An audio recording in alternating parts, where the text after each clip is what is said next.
আসসালামু আলাইকুম নমস্কাৰ বন্ধু বান্ধৱীসকল কমৰুন্স ৰেচিপিৰ নতুন আন এটি ভিডিঅ'লৈ আপোনালোক সকলোকে পুনৰবাৰ স্বাগতম জনাইছোঁ। আজি মই বনাব লৈছোঁ চুজিৰ হালোৱা। খুবেই কম সময়ত বনাব পৰা এটা মিঠা ৰেচিপি।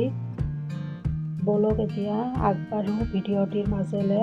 প্ৰথমে মই চুজিখিনি আগতে ভাজি লৈছিলোঁ। এতিয়া অলপ তেল দি ইয়াত চুজিখিনি ভাজি ল'ম।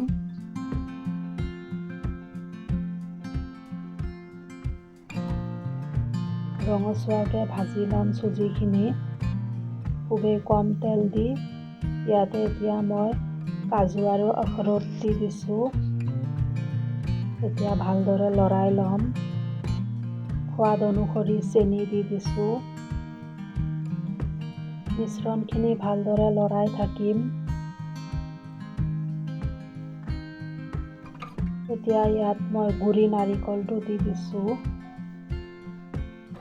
এতিয়া আটাইখিনি মিশ্ৰণ ভালদৰে মিলাই লাহে লাহে ল' ফ্লেমত লৰাই থাকিম যাতে তলত লাগি নধৰে। আপোনালোকে চালেই গম পাব কালাৰটো কি ধুনীয়া হৈ আহিছে। ইয়াৰ পৰা বহুত ধুনীয়া এটা গোন্ধ আহি আছে। এতিয়া মই ইয়াত পৰিমাণ অনুসৰি গৰম পানী দি দিছোঁ। দি পেলাই ঢাকনখন মাৰি দিছোঁ 5 মিনিটৰ কাৰণে।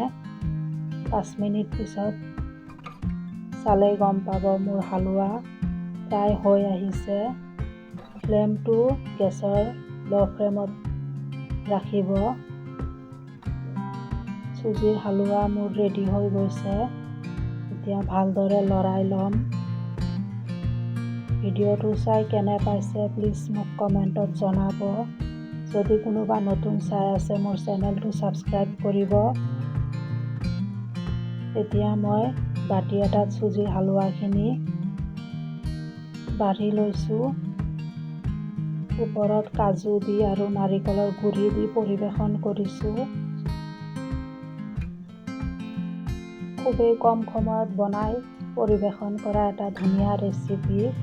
চুজিৰ হালোৱা মোৰ ৰেডি হৈ গৈছে। আজিলৈ আহিছোঁ। ধন্যবাদ।